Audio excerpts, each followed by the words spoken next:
यार वापस देश लौटते वक्त प्लेन में धमाका हो गया। मैंने अभी पैराशूट पहना ही था कि एक नाजुक सी लड़की दौड़ती आई और मेरा पैराशूट छीन लिया। मैं गुस्से में उससे झगड़ने वाला था कि वो अचानक मेरे ऊपर आ गई और उसके होंठ मेरे होंठों से लग गए। यार 7 साल से गर्लफ्रेंड है मेरी, उसने एक बार भी हाथ नहीं थामा ठीक से। और ये लड़की मुझे जिंदा निगलने पर उतारू है। हाथ कहाँ रखूं मैं?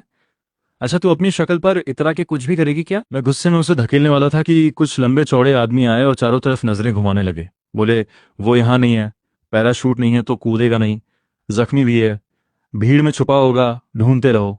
वो चले गए तो दूसरा गैंग आ गया। एक हाथ कपड़ों के अंदर लगा बंदूक है। तभी एक की नजर मुझ पर पड़ी। उसने देखा, बस एक जोड़ा है, जुदाई के डर में है, खतरनाक नहीं। लड़की का चेहरा पैराशूट से छुपा था, इससे उसकी पहचान नहीं हुई। वो बोले, ब्लैक ड्रैगन उससे पहले ढूंढ ले, उससे पहले हमें मिलनी चाहिए। मैं सोचने लगा, इस प्लेन के लोग बड़े अजीब हैं और ये लड़की अभी भी मेरा फायदा उठा रही है। मैंने हटाने के लिए हाथ उठाया तो उसने मेरा हाथ पकड़ अपनी कमर पर रख दिया। तो कौन है, दूर रहे मुझसे। तभी उस गैंग के बड़े ने पीछे मुड़कर देखा। उसके बंदे ने भी नजर घुमाई, लेकिन वो मुझे नहीं, उस लड़की को देख रहे थे। बड़े ने जेब से पिस्तौल निकाली और दाग दी। लड़की ने कंबल फेंका उन पर और मुझे खींचकर प्लेन से कूद गई। पैराशूट खुला और हम हवा में झूलने लगे। वो चिल्लाए, वो भागा, गोली चलाओ। गोलियां चलती रहीं पर हम दूर निकल गए। बड़े ने गुस्से में कहा, पीछा करो। कुछ लोग पैराशूट पहनकर कूद गए। मुझे समझ नहीं आया मैं इस झमेले में कैसे फंस गया। ये लड़की कौन है जिसे दो दो गैंग मार रहे हैं? कुछ पूछता उससे पहले देखा, उसकी आंखें बंद हो रही हैं, कमर से हाथ छूट रहा है, बेहोश हो गई। अरे गिरेगी, मैंने उसे कसकर थाम लिया। तू डर के बेहोश हुई क्या? अरे सुन तो, पैराशूट में छेद हो गया था गोली से, वो टूट रहा था और लड़की बेहोश थी। मन में बस एक ही बात, यार भगवान, यहां नहीं मरना मुझे। इतनी बेकार मौत नहीं चाहिए, ये तो बिल्कुल भी सही नहीं है। पैराशूट तेजी से नीचे जा रहा था। 25 साल में कभी इतना बदकिस्मत नहीं रहा। सोचने का वक्त ही नहीं मिला। ध्यान से दोनों समुद्र में जा गिरे। पानी का बड़ा छींटा उड़ा, मेरे मुंह में पानी घुस गया। किसी तरह ऊपर आया हफ्ते हुए। शुक्र है तैरना आता है, वरना आज तो गए थे। थोड़ा संभला तो देखा, पानी में चारों तरफ खून फैल रहा था। ये इतना खून कहाँ से आया? वो लड़की कहीं दिख नहीं रही। यार उन लोगों ने कहा था उसे चोट लगी है, कहीं ये खून उसी का तो नहीं? ये लड़की साफ किसी बड़े झमेले में है। उन लोगों का पता नहीं कब आ जाए। इसमें पड़ा तो मुसीबत तय है, पर छोड़ो तो ये डूब के मर जाएगी। दोनों बातें दिमाग में लड़ती रहीं। आखिर मैंने आंखें बंद की और पानी में कूद गया। जल्दी से उसे ढूंढा, खींच कर किनारे लाया। चारों तरफ मछुआरों के जाल दिख रहे थे। कोई मछुआरों का गांव लग रहा था। एक घर सबसे नजदीक था। मैंने उसे वहीं लिटाया। रुक यहीं, अभी आता हूं। दरवाजा खटखटाया। कोई है?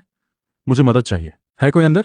थोड़ी देर बाद दरवाजा खुला। एक प्यारी सी बुजुर्ग औरत। उन्होंने हैरानी से देखा। मैंने कहा, जी प्लेन में हादसा हो गया, मेरे साथ वाली बुरी तरह जख्मी है, आपसे मदद चाहिए। वो किनारे पर पड़ी लड़की को देखकर अंदर चिल्लाई, सुनते हो, जल्दी आओ, किसी को बचाएं।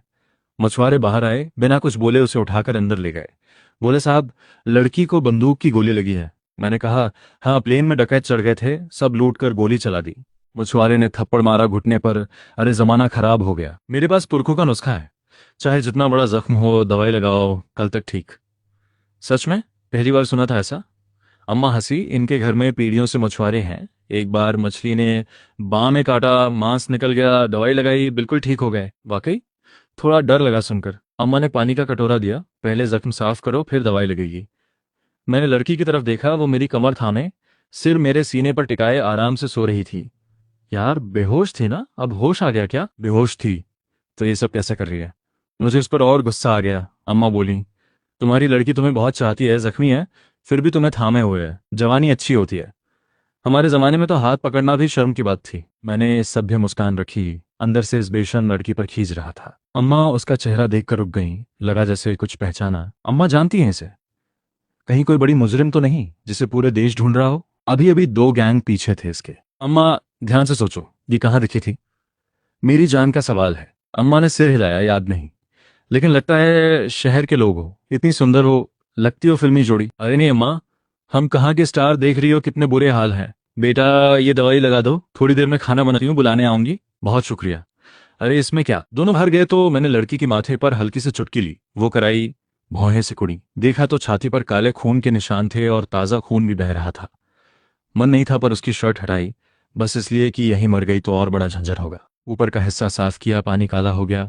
बाहर जाकर गर्म पानी लाया, नीचे का हिस्सा साफ करने लगा तो हाथ पैंट की तरफ गया और मैं रुक गया। छोड़ो, थोड़ा बहुत पोंछ देते हैं, क्या फर्क पड़ता है। वैसे ये पैंट इतनी टाइट है, उतारूं कैसे? सोच ही रहा था कि एक ठंडी आवाज़ आई, क्या कर रहे हो? मैं चौंका। उसने मेरा कॉलर खींचा। मैं सीधे उसके जख्म पर गिर गया। सॉरी। लगा क्या? माफ़ करना जानबूझकर नहीं था। मैं उठा। तू गलत मत सोच, बस दवाई लगाने के लिए पूछना था। वो मेरी आंखों में देखकर मुस्कुराई। पैंट का बटन नहीं खुलता था ना। मेरी रूह कांप गई उस मुस्कान से। तो ये मत सोच कि मुझे तुझमें दिलचस्पी है। मेरी गर्लफ्रेंड है और उसके अलावा किसी में मेरी रुचि नहीं। जिसे पैंट भी नहीं उतारनी आती उसकी भी गर्लफ्रेंड है। दुनिया अजीब है। मुझे थोड़ा गुस्सा आया। तुमसे कहा मैंने कब कि मैं और वो ऐसे वैसे हैं? हम दोनों बिल्कुल साफ रिश्ता रखते हैं। दिखता है प्लेन में जो किस किया था उसमें भी कोई तजुर्बा नहीं था। पहली बार था। दवाई उसकी तरफ फेंकी। खुद नहीं लगाएगी? तू खुद देखना चाहता था ना, अब मौका है। मेरी गर्लफ्रेंड तुझसे कहीं बेहतर है। मैं तुझे देखने में कोई दिलचस्पी नहीं रखता। पहली बार किसी ने उसे ऐसा कहा था।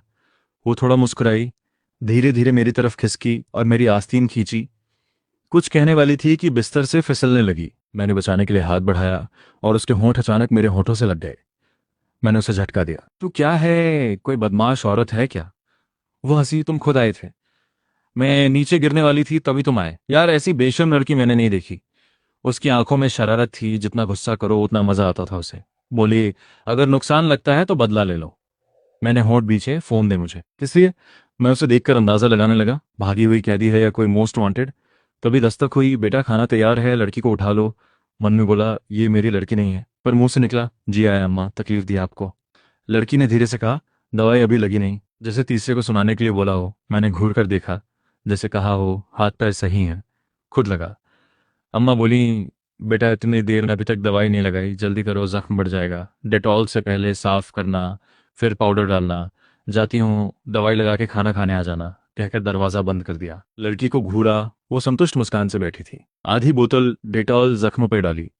हल्की जलन हुई, बस एक हल्की सी आ निकली उसकी। दवाई डाली, पट्टी बांधी। फिर दोनों साथ बाहर निकले। खाने की मेज पे मछुआरे और अम्मा बैठे थे। हमें देखते ही बोले, बेटी ठीक हो, आओ बैठो, खाना तैयार है। मछुआरे बोले, घर का साधारण खाना है, बुरा मत मानना। मैंने शुक्रिया कहा। वो बेशर्म कभी थैंक यू नहीं कहती, इसलिए मैंने ही कह दिया। बैठ गया तो लड़की खड़ी रही, चारों तरफ देखा और बोली, ये जगह कहाँ है? उसकी आवाज में एक अजीब रुआब था। अम्मा ने जल्दी से बताया, बेटा ये मछुआरों का गांव है, साउथ सिटी के किनारे पर। साउथ सिटी सुना था? ईस्ट सिटी से कोई 10 घंटे दूर। फोन दो मुझे। फोन? यहाँ फोन नहीं है। कस्बे में एक है, कल इन्हें लेकर जाऊंगा, 2 घंटे में पहुंच जाओगे। यहाँ और कोई नेटवर्क नहीं है, गांव पुराने जमाने का है। बेटी खाती क्यों नहीं आओ, गर्म है।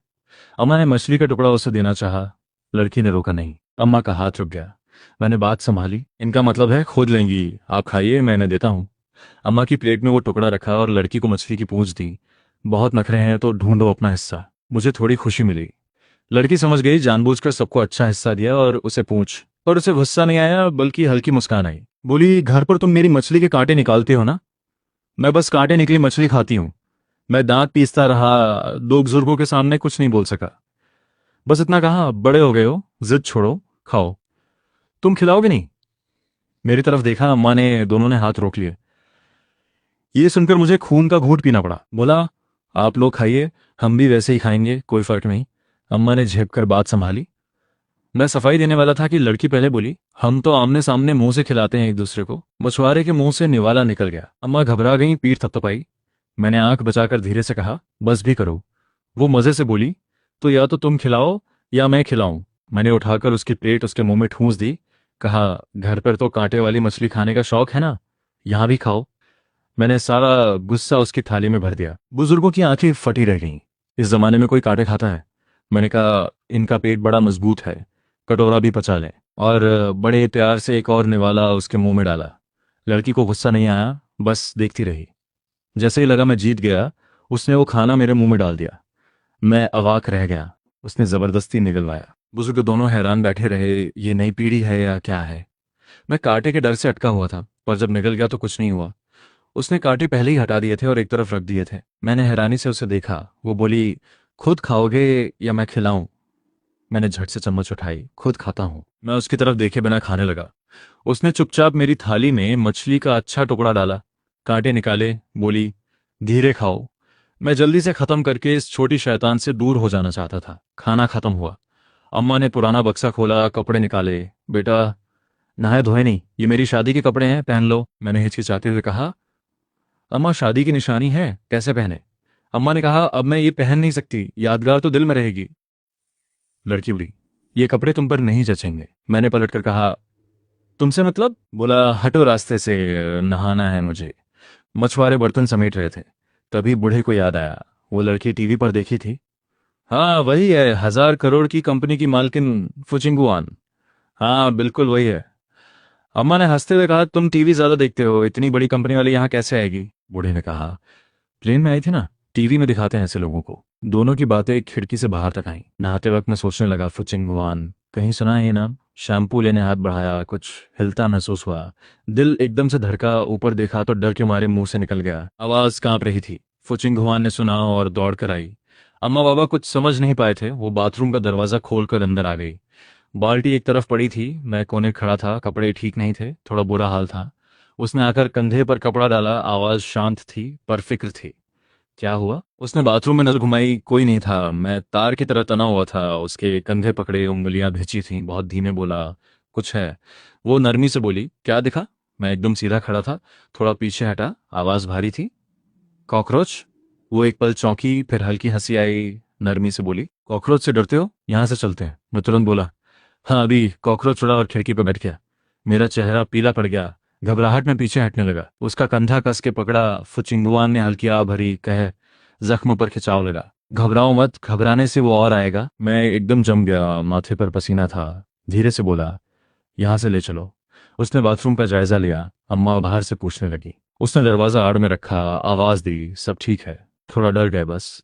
फिर मेरा हाथ थामा और जल्दी से बाहर निकाला, कमरे में ले जाकर बिठाया। उसने मेरी हालत देखी, अब भी शरीर हल्का कांप रहा था, दिमाग में वो उड़ने वाला भरा हुआ था। मैं बैठा भी नहीं था, खड़ा भी नहीं। हाथ बिस्तर पर टिकाए थे, पीठ अकड़ी थी, जबरदस्ती शांत होने की कोशिश कर रहा था। फुचिंगहुआन देखती रही, कुछ हलचल हुई दिल में। जो डरा हुआ है पर दिखाना नहीं चाहता, ये अजीब सा अच्छा लगा उसे। बोली आज रात तुम बिस्तर पर सो। वो जाने लगी, मैंने कहा रुको। मैं दीवार पर रेंगती चीज को घूरे जा रहा था, नजर हटाना मुमकिन नहीं था। इस कमरे में मकड़ी कीड़े सब थे। तू शायद मर्द नहीं है। मैंने सिर हिलाया। कहना चाहता था बचपन में कुछ नहीं डराता था, पर उड़ने वाले कॉकरोच ने एक बार डरा दिया था, तब से सब कीड़ों से डर लगता है। तुम पहले कपड़े पहन लो। उसकी बात सुनकर खुद को देखा, बस तौलिया था बदन पर। शर्म से अब मरने की इच्छा हुई। झटपट कपड़े पहने। सो अब। उसने दिया बुझाया और मेरे पास लेट गई। मैं समझा यहां सोएगी और कहाँ? दो अजनबी एक कमरे में, अगर किसी को पता चला तो तेरी इज्जत। उसने बात काटी। फिक्र मत करो, मुझे तुम में कोई दिलचस्पी नहीं, वैसे भी जख्मी हूं, कुछ होगा नहीं। सोचा तो सही लगा और फिर भी सतर्क रहा। वो बोली कोई कॉकरोच आया तो मैं हटा दूंगी, तुम्हारी तरह नहीं डरती। ये बात जच गई। दिन भर की थकान थी, धीरे धीरे नींद आ गई। अगले दिन सुबह तेज हवा चल रही थी, कागज की खिड़की खड़खड़ा रही थी। हवा तेज थी या घर कमजोर, छत के कुछ कपड़े उड़ गए और गिरने लगे।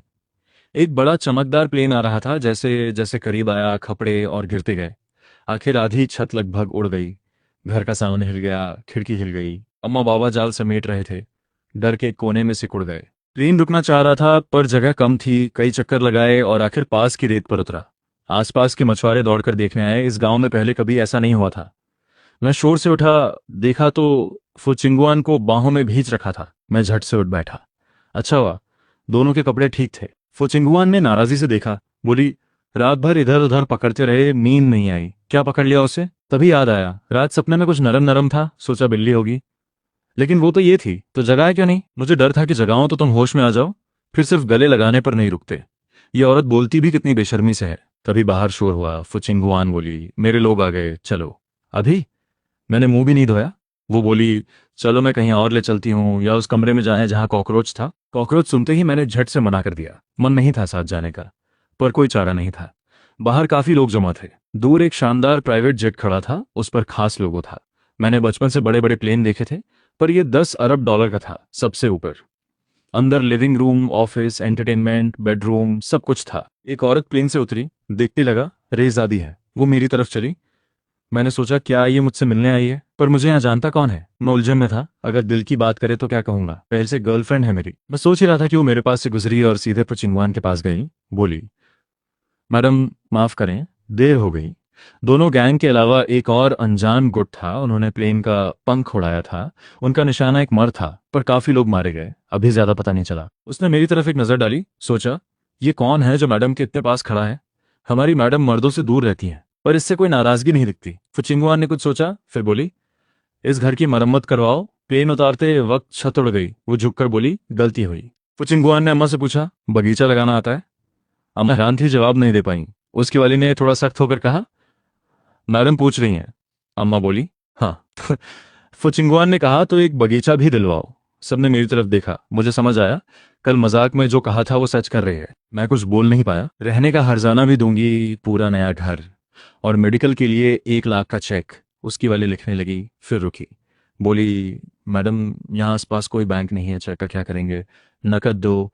फुचिंगुआन ने फैसला किया। एक बक्सा आया, अम्मा के सामने रखा गया। ये मैडम की तरफ से है। अम्मा ने कांपते हाथों से बक्सा खोला। अंदर करारे नोटों की गड्डियां थीं।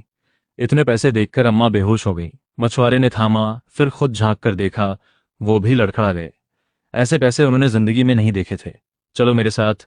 फुचिंगुआन आगे बढ़ी। मैं पीछे हो लिया। प्लेन के अंदर 8 सोफे थे, जगह जगह स्क्रीन लगी थी। वो बोली, इन्हें नहाने ले जाओ। वो खुद अंदर चली गई। मेरे लिए दूसरा बाथरूम था। उसकी वाली बोली, आइए साहब। मैं पूछना चाहता था कि फुचिंगुआन है कौन, पर सोचा फायदा नहीं।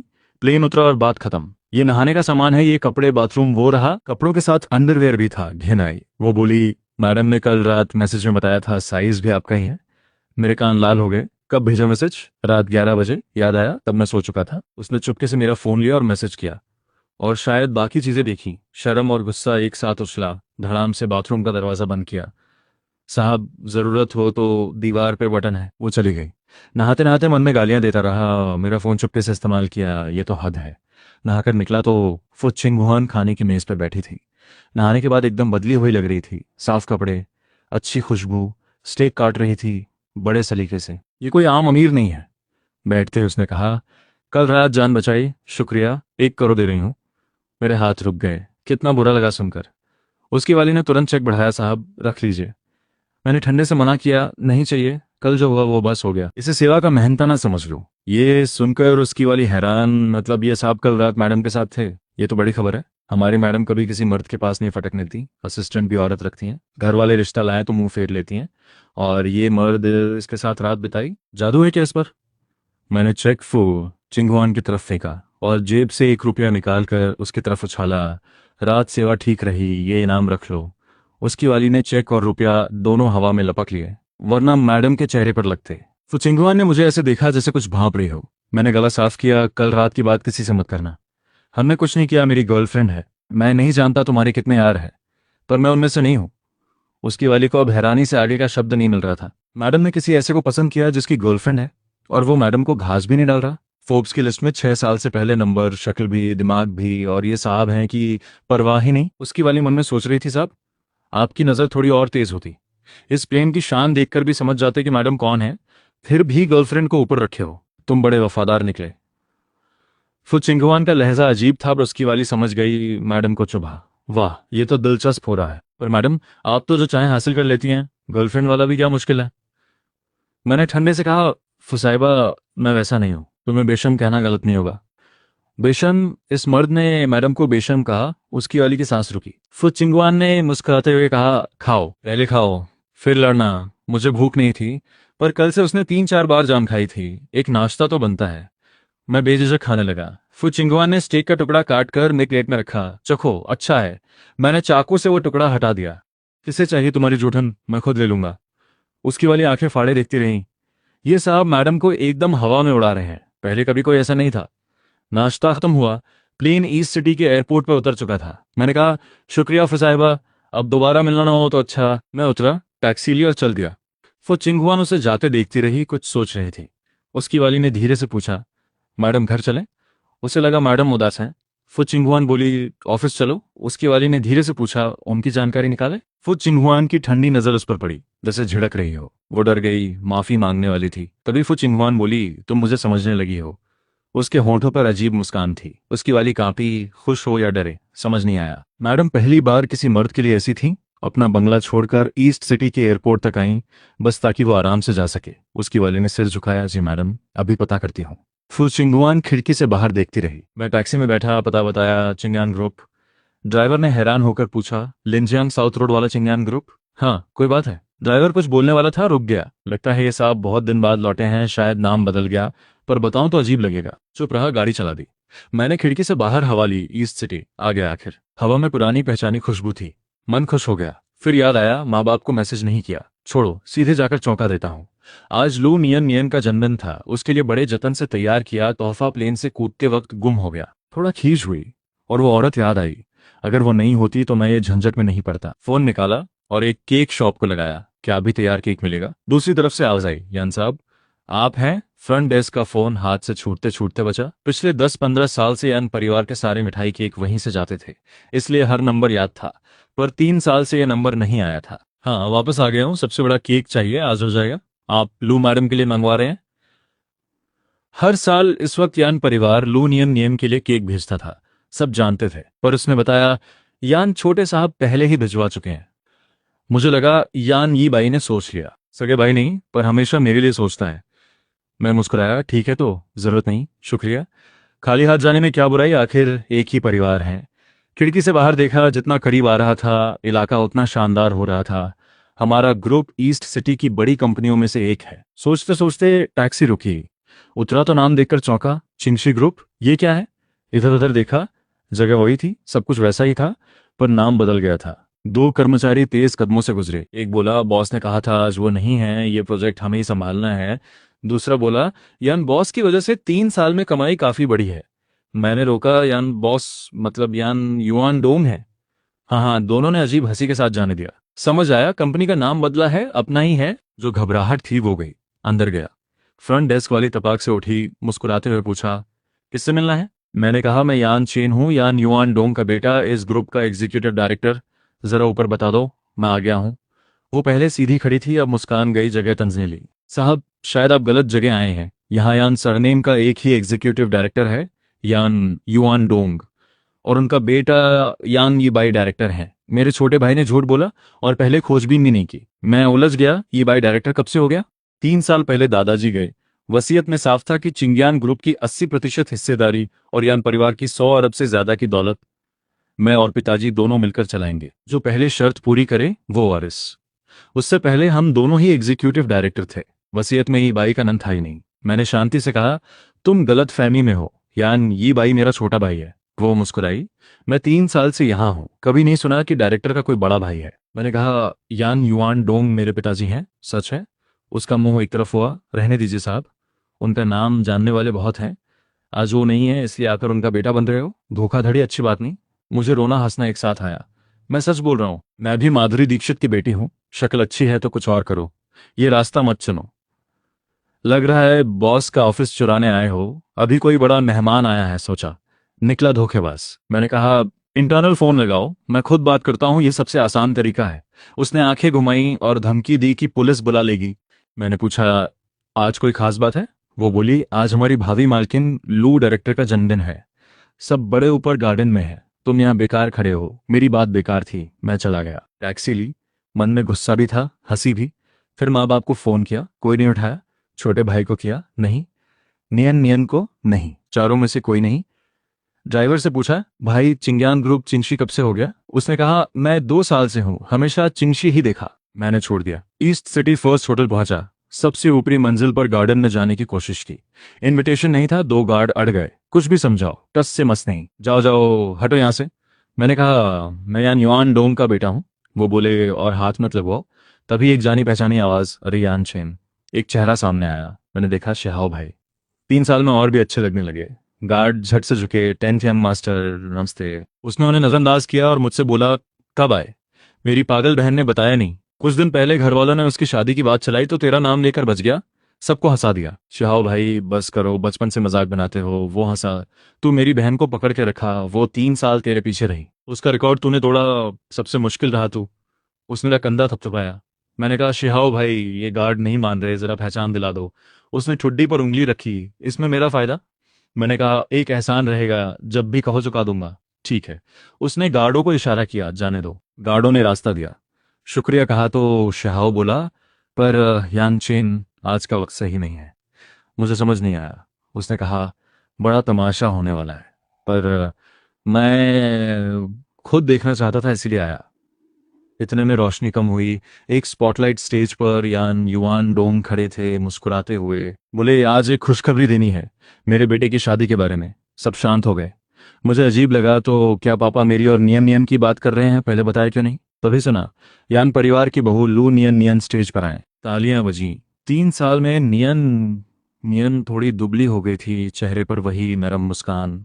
दूर से देखा, बहुत अच्छी लगी। फिर सुना, मेरा बेटा यान यी बाई भी आए। और यी बाई स्टेज पर आया। 3 साल में और बड़ा दिख रहा था, पर जो मैंने देखा, नियन नियन का हाथ ही बाई के हाथ में था। दोनों एक दूसरे को देख रहे थे जैसे गहरे में हो। ये झटका इतना तेज था, पैर लड़खड़ाए। मेरी गर्लफ्रेंड और मेरा छोटा भाई एक साथ। शाओ ने संभाला, आगे और है। यान युआन डोंग की आवाज गूंजी। आज मैं ऐलान करता हूं, यान परिवार और लू परिवार का मिलन हुआ। मेरा बेटा यान ई बाई और लू परिवार की वारिस लू नियन नियन की शादी अगले महीने की 28 तारीख को होगी। आज चिंयान ग्रुप और लू ग्रुप के मिलन की तीसरी सालगिरह है।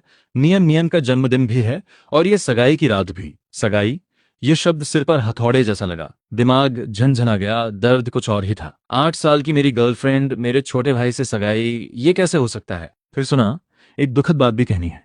मेरा बड़ा बेटा यान चेन कल जिस प्लेन में था, वो हादसे में गया। आज से मेरा बस एक ही बेटा है, ई बाई। चूंकि यान चेन नहीं रहा, विरासत का हक नहीं बचा। कंपनी आगे ई बाई और नियन नियन संभालेंगे। पूरे हॉल में सन्नाटा। फिर धीरे धीरे दोनों को देखने लगे। यान युआन डोंग ने गिलास उठाया। सबने उठाया। मेरा दिल जैसे कट रहा था। मैं उस आदमी को देख रहा था, यही मेरे पिताजी हैं? नियन नियन ने गिलास मिलाया, उनका हाथ थामा और धीरे धीरे नीचे उतरी। ये भाई दूसरी तरफ से, पापा एक बेटा कम हुआ, पर नियन नियन आई, कुछ मिलता कुछ जाता है। यान युआन डोंग ने कंधा थपथपाया। लिन ग्रुप और वानहुई ग्रुप वाले भी हैं, चलो मिलवाता हूँ। यू यिंग, तुम भी आओ, मैं अक्सर बाहर रहता हूँ, बच्चों का ध्यान रखना। सौतेली माँ जियांग यू यिंग मुस्कुराई। ये मेरी जिम्मेदारी है। मैं उन चारों को देखता रहा, लगा जैसे बाहर का आदमी हो। 3 साल में सब पलट गया। चारों ने अलग अलग लोगों से बातें की, फिर खाने की मेज पर आए। मेरी आवाज निकली, इतने खुश हो, क्या हुआ? चारों के चेहरे पल भर में बदल गए। ई बाई पहले समझा, आंखें फट भाई। तुम वापस आ गए? क्यों नहीं आना था? मरने की तमन्ना थी तुम्हें? मेरा मतलब ये नहीं था। ई बाई ने सोचा भी नहीं था भाई जिंदा होगा। यान युआन डोंग का चेहरा भी बदल गया। मैंने ठंडे से कहा तो बिना ढूंढे मुझे मरा घोषित कर दिया। जो हुआ उस पल को बयान नहीं कर सकता। मेरे अपने पिता ने मेरी मौत का ऐलान किया जैसे कुछ हुआ ही नहीं। जियांग यू यिंग ने मुस्कुराते हुए बात संभाली। यान चेन जिंदा रहे तो घर को खौफ देते। रात भर हम सब परेशान रहे, नींद नहीं आई। मैंने देखा सब एकदम तरोताजा थे। मैंने कहा, लगता है मेरी विरासत मिलेगी, सोचकर खुश थे। यान युआन डोंग ने झिड़का, यान चेन अपनी माँ से ऐसे बात करते हैं? मैंने कहा, मुझे पता है, नियन नियन और ये बाई की बात अभी सब सामने है, ठीक से सोचने में वक्त लगेगा। पर मेहमानों के सामने घर की इज्जत रखो। तो मेरी इज्जत कौन रखेगा? नियन नियन की तरफ देखा, बस एक सच्ची बात सुनाओ, मैं छोड़ दूंगा। वो बोली, यान चेन मुझसे गलती हुई, पर सच इसलिए नहीं बताया कि तुम ऐसे ही भड़क जाते। भड़कना? अपने सबसे करीबी लोगों ने धोखा दिया, चुपचाप बचाओ। 8 साल में एक बार भी सच बोलते आज तक नहीं पहुंचते। एक तरफ मुझसे प्यार का नाटक, दूसरी तरफ मेरे भाई से रिश्ता। लू नियन नियन, यही तुम्हारा प्यार था? कहते कहते गुस्सा और दर्द दोनों उमड़ आए। कल वो वीचैट पर प्यार का इजहार कर रही थी, और आज ये। जियांग यू यिंग ने शॉल ठीक करते हुए कहा, नियन नियन और ये बाई एक दूसरे से बहुत प्यार करते हैं। जबरदस्ती से रिश्ते नहीं बनते। जाने दो, खुशी से आशीर्वाद दो। मैंने चिल्लाकर कहा, फर्क पड़ता है। मैं हूं, ये बाई है। मैं इस ग्रुप का असली वारिस हूं। उसने ऐसा सुना, अभी तुम्हारे पिता ने बताया, ये बाई भी वारिस है। और सुनो, नियन नियन माँ बनने वाली है। ये बाई थोड़ा व्यस्त है, तुम आ गए हो तो थोड़ा हाथ बटाओ। ये सुनते ही जैसे बिजली गिरी। मुझे सोचा भी नहीं था इनके बच्चा भी होने वाला है। ये बाई मुस्कुराया, भाई कुछ महीनों में बच्चा आएगा, तुम बड़े चाचा बनोगे, खुश हो? उसकी आंखों में साफ चुनौती थी। ये मुझे तकलीफ देने के लिए ही बोल रहा है। फिर बोला, भाई तुम बचपन से विदेश में पढ़े हो, हमारे बच्चे का नाम रख दो। यान युआन डोंग ने भी हाँ कर दी। हाँ यान चेन, अगर मन दुखे तो नाम तुम्हारा रखा, कैसा लगेगा? मैं ठंडी हंसी हंसा, ये एहसान है क्या मुझ पर? अगर ऐसा नहीं होता तो कभी पता नहीं चलता अपने लोग कितने गिर सकते हैं। मैंने कहा, नाम रखो यान जियानली, बड़ा होकर तुम सबसे दूर जाए। जियांग यू यिंग बिगड़ी, यान चेन इतने साल तमीज सिखाई, सब बेकार गया। मैंने कहा, आंटी पहले खुद सीखो। फिर शराब का गिलास उठाया। शादी हो रही है, एक जाम तो बनता है। ही बाई ने सभ्य अंदाज रखा। खुश हूं भाई, तुम जिंदा लौटे। हमारी शादी में आशीर्वाद चाहिए। मैं मुस्कुराया, आशीर्वाद? बेऔलाद रहो। और फिर शराब उसके चेहरे पर फेंक दी। लू नियन नियन चौकी। यानचेन भाई ये क्या था? ये भाई तुम्हारा भाई है। यान युआन डोंग को उम्मीद नहीं थी, पर मुझे कोई गलती नहीं लगी। दूसरा गिलास उठाया, लू नियन नियन के सामने रखा। ये जाम उन सभी रिश्तों के लिए जो अब कभी नहीं होंगे। जियांग यू यिंग रोकने दौड़ी, देर हो गई। लाल तरल ने नियन नियन का मेकअप बिगाड़ दिया। मैंने देखा पिताजी और मेरी गर्लफ्रेंड दोनों किसी और की परवाह में है। सीना अंदर से टूटा। ये वो लोग हैं जिन्हें मैं जानता था। गिलास जमीन पर पटका। यान युआन डोंग को देखा, एक एक शब्द बोला। इस जिंदगी में जो रिश्ता था वो लौटेगा नहीं। आज से अपना अपना रास्ता।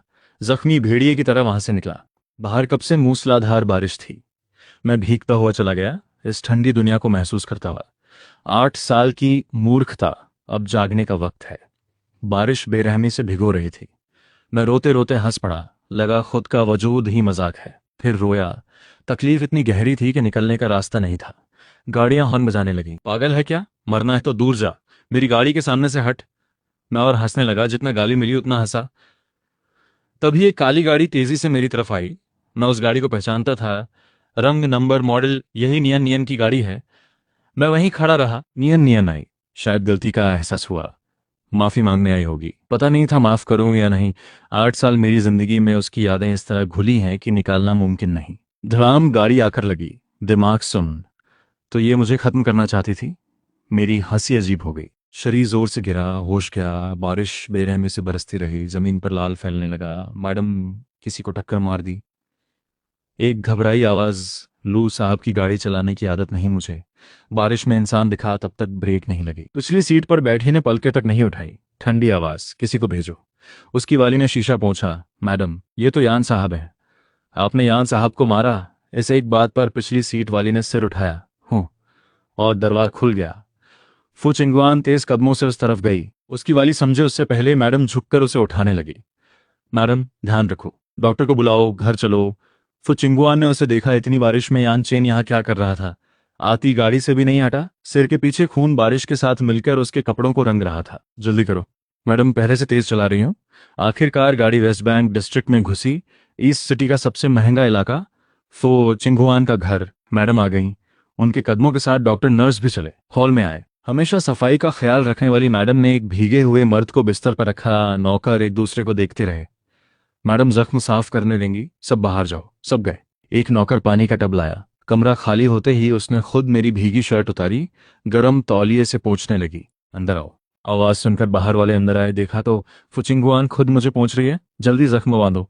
उसकी वाली मन में हैरान, मैडम खुद ये कर रही हैं? ये काम नर्स को देती हैं मुझे। मैडम इतना क्यों कर रही हैं? रुको मत जाओ। मैंने अचानक डॉक्टर का कपड़ा पकड़ा। दर्द में बड़बड़ाया। डॉक्टर झटका खाया। दवाई लगाने का हाथ भारी हो गया। दर्द से सांस खिंची। हटो। फुचिंगवान ने डॉक्टर को एक तरफ किया। हाथ भी नहीं आता ठीक से। उसने खुद दवाई लगाई। ये इतना क्यों कर रही है मेरे लिए? क्या हुआ? किसने तकलीफ दी यान चेन को? पता करो। उसकी वाली ने मन में सोचा, मैडम ने किसी मर्द की इतनी परवाह कभी नहीं की। घर के सारे नौकर चाकर औरतें बदलकर मर्द कर दो।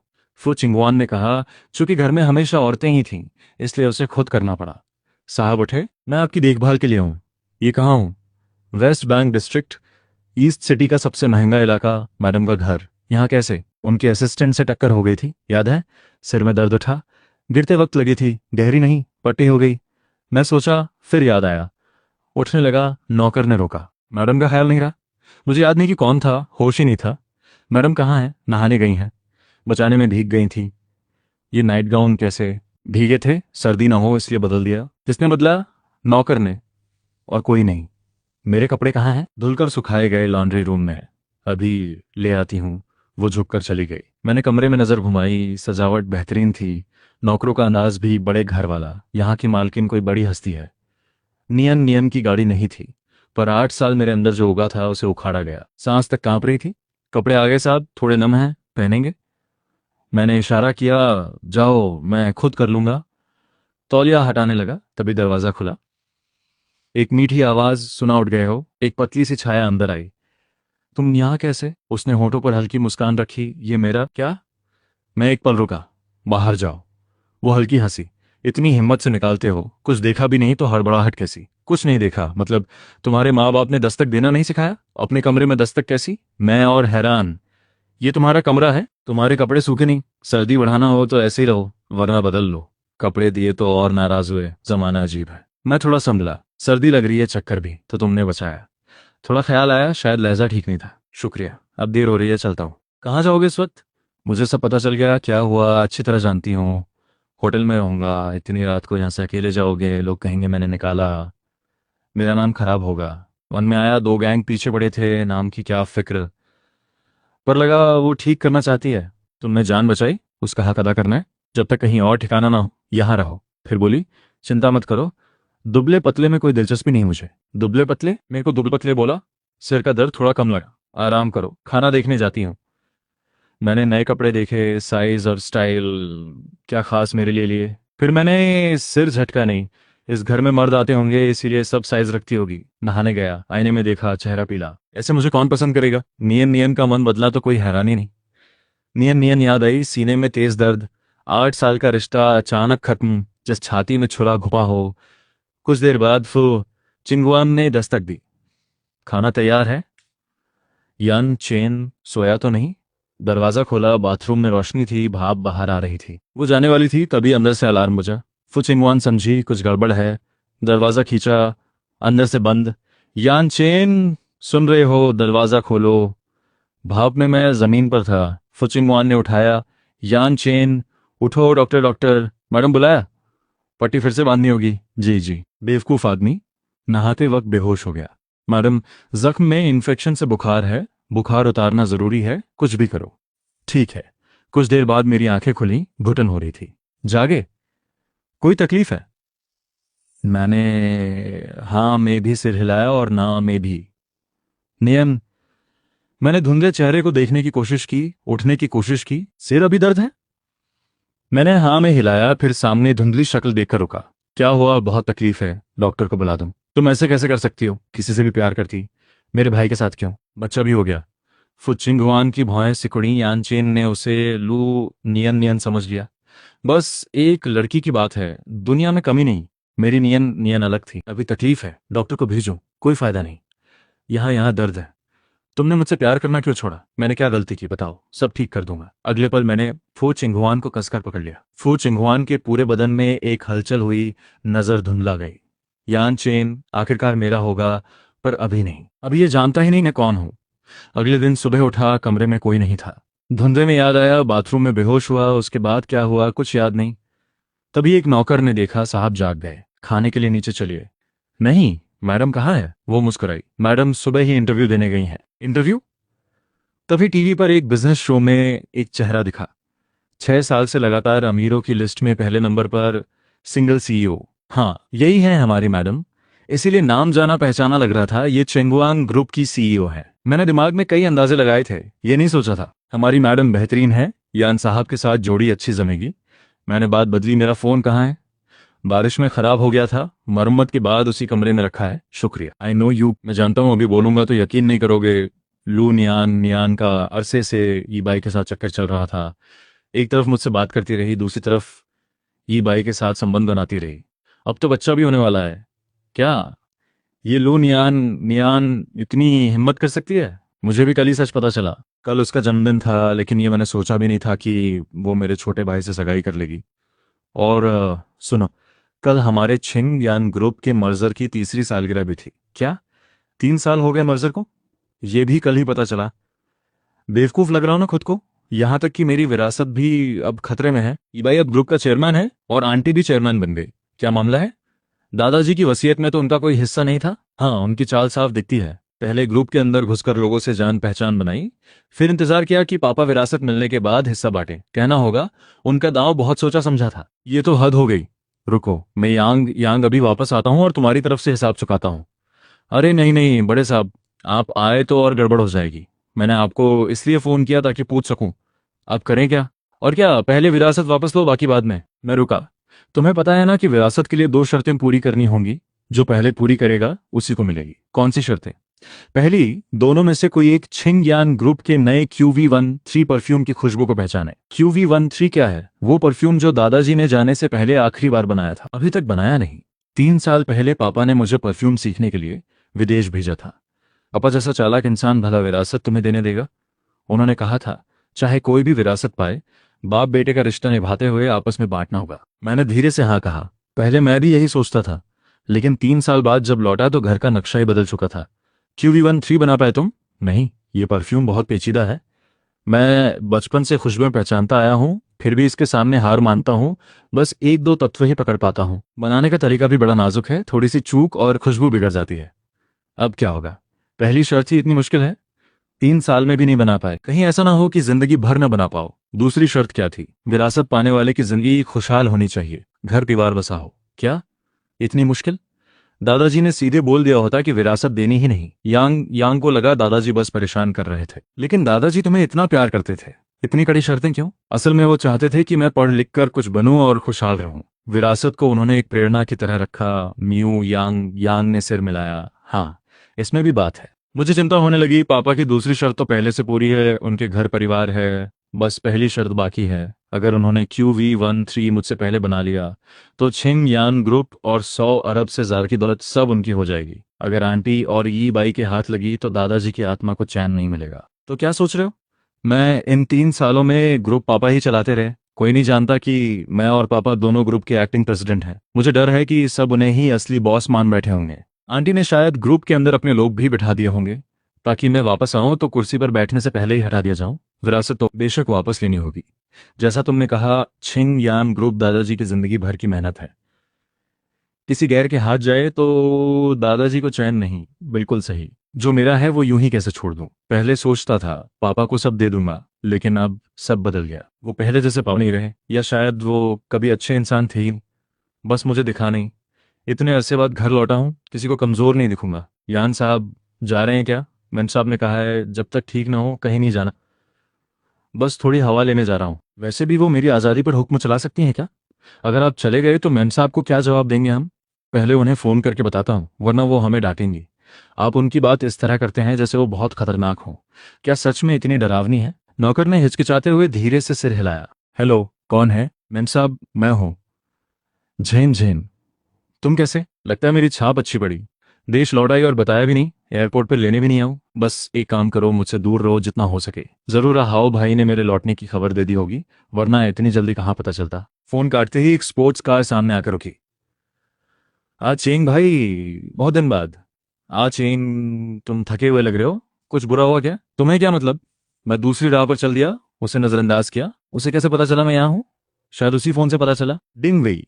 इस लड़की ने स्कूल के दिनों से मुझे चिपकू की तरह चिपटा रखा है। कितनी भी कोशिश की, पीछा नहीं छूटा। 3 साल की चैन के बाद वापसी पर फिर वही सिरदर्द। ये लड़की एक तरफ मेरे पीछे पड़ी है, दूसरी तरफ दूसरे मर्दों को भी नहीं नकारती। ऐसी लड़की पर भरोसा कहाँ? चेंग भाई, कहाँ जा रहे हो? साथ चलूं? काश ये मेरा होता। भाई तुम कहाँ जा रहे हो? मैं छोड़ दूं? मैंने उसे गौर से देखा। वही पुराने इरादे, वही बेलगाम जबान, वही अजीब सा अंदाज। शीजियाओ जी, इतने साल हो गए, कोई और मिला नहीं क्या? या तुम्हारा जादू कम हो गया और कोई आता नहीं इसलिए मेरे पास आ गई? मैं कभी अकेली नहीं रही, बाकी मर्दों से उब गई, बस तुम ही मुझे बेचैन रखते हो। आचिंग, अब भी मन में लू नियान नियान है क्या? सुना है उसने धोखा दिया, वो भी तुम्हारे छोटे भाई के साथ। इससे तुम्हें क्या? मुझे बहुत मतलब है, तुम्हारी बात मेरी बात है। ऊपर बैठो, मैं बदला दिलाती हूँ। हटो रास्ते से। मैंने पहली बार सुना कि किसी को मेरा रास्ते में होना बुरा लगा। यान चेंग, जानते हो इस सड़क पर मेरा होना इस सड़क की किस्मत है। शी जिनजेन, थोड़ी तो इज्जत करो खुद की। ये सवाल ही बेकार है। तुम्हारे पीछे पड़ी तब से इज्जत छोड़ी। आज चेंग भाई, तुम हमेशा से अलग रहे, जो कोई नहीं कहता वो तुम कह देते हो, यही तो अच्छा लगता है। मैंने एक टैक्सी रोकी। भाई छिंग यान विला चलना है यार, बढ़िया स्पोर्ट्स कार शो टैक्सी में क्यों? शी झेन झेन समझ नहीं पाई। कहाँ जी जान बैठ, पापा तो रहे दूर, शी झेन झेन को भी झेलना होगा। अच्छा, तुम्हारे टेस्ट क्या कहा? इस टूटी फूटी गाड़ी में बैठना मतलब जान जोखिम में डालना है, और तुम उस पर इल्जाम लगाते हो। देखो, तुम उल्टी दिशा में जा रहे हो, सड़क का नियम भी नहीं पता, और कह रहे हो मैं जान जोखिम में डाल रही हूँ। आचीन, अगर तुम मुझसे प्यार करते हो तो मैं पीछा नहीं छोड़ूंगी। कुछ हो गया तो पूरी जिंदगी तुम्हें संभालना पड़ेगा। पागल। मैं उसे नजरअंदाज करना चाहता था। भाई उसे पार कर लो। साहब, इस रास्ते की लिमिट 40 है, मैं 39 पर हूँ, और वैसे भी शी दीदी की गाड़ी से कौन आगे जाएगा, मरना है क्या? ठीक कहा। सच में ये बर्दाश्त नहीं होता। घर के रुतबे के दम पर ट्रैफिक के नियम धज्जियां उड़ा देती है। सड़क को अपना घर का आंगन समझ रखा है। बस में बैठे कुछ लड़के उसे देखकर बोले, वो लड़की कितनी खूबसूरत है। सच में शी दीदी है?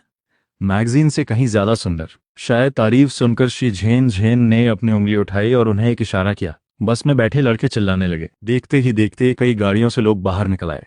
गाड़ियां छोड़ उसके पास जमा हो गए। थोड़ी देर में सड़क पर जाम लग गया। चारों तरफ से हॉर्न की आवाजें, भीड़ का शोर और शी झेन झेन की नखरेबाज अदाएं सब मिलकर एक अजीब तमाशा बन गया। मैं बीच भीड़ में फंसा, न आगे जा सका न पीछे। ये तमाशा देखकर गुस्सा 7वें आसमान पर था। मुझे छिंग यान ग्रुप पहुंचना है, यहाँ वक्त बर्बाद करने का मन नहीं था। मैंने सख्त चेहरे के साथ भीड़ हटाई। शी झेन झेन, अभी हटो, मेरा काम मत रोको। लेकिन शी झेन झेन ने जरा भी परवाह नहीं की। ये वो इंसान है जिसे मैं बरसों चाहती हूँ, यान चेंग।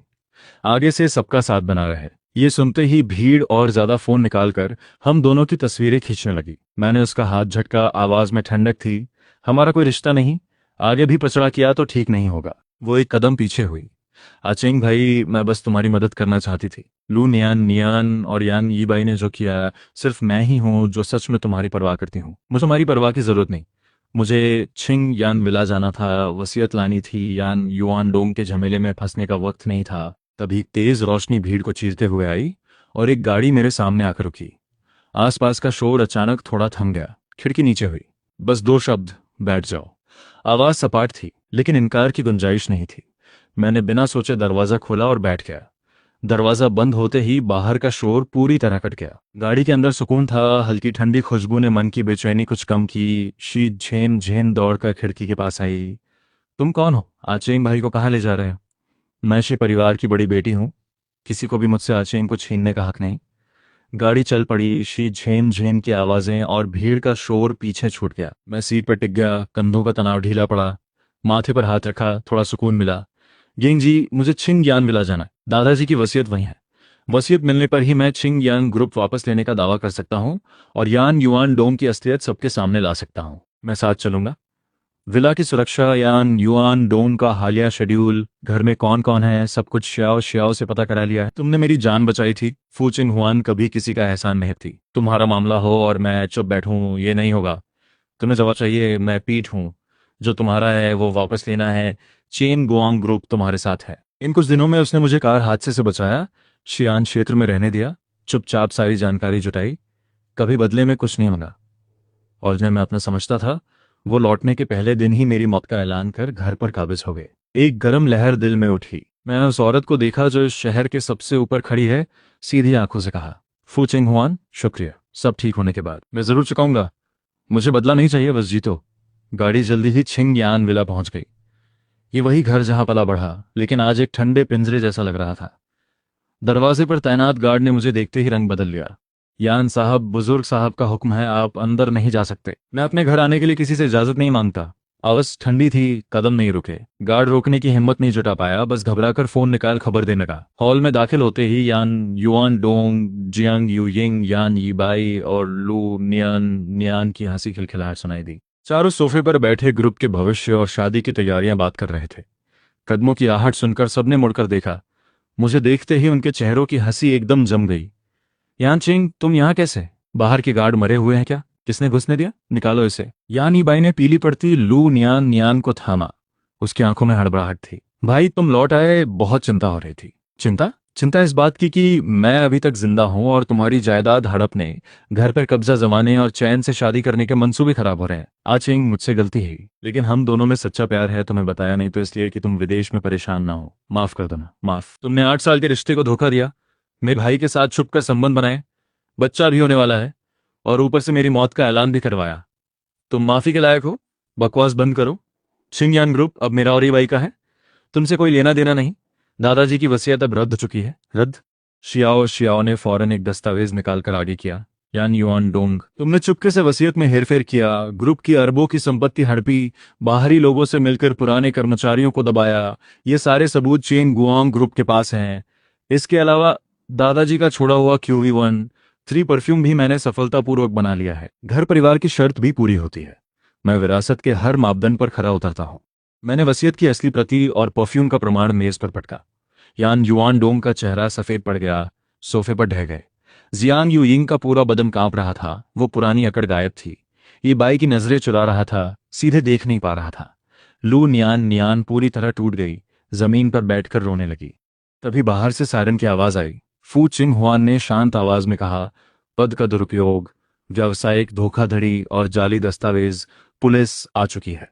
पुलिस हॉल में दाखिल हुई और गिरफ्तारी वारंट दिखाकर यान युआन डोंग जियांग युयिंग और यान ई बाई को एक एक करके ले गई। लू नियान नियान को भी साजिश में शामिल होने के आरोप में पूछताछ के लिए ले जाया गया। कानून और दुनिया की नज़रों में उसका हश्र तय था। बुरे लोगों का अंजाम बुरा ही होता है। उन्होंने इतनी चालें चली, मेरा सब कुछ छीनने की कोशिश की, लेकिन आखिर में खुद ही जेल पहुंच गए। मैं खाली हॉल में खड़ा रहा और एक लंबी सांस ली। 3 साल से मन पर जो बोझ था वो आज पूरी तरह उतर गया। फू चिंग हुआन मेरे पास आई और धीरे से मेरा हाथ थाम लिया। उसकी नरम नजरें देखते ही मन को सुकून मिल गया। ढलती धूप खिड़की से उस पर पड़ रही थी, नजरें हटाना मुश्किल था। हादसे में अचानक मिलना, तूफान में जान देकर बचाना और अब यहां तक साथ देना, ये औरत कब दिल में उतर गई पता ही नहीं चला।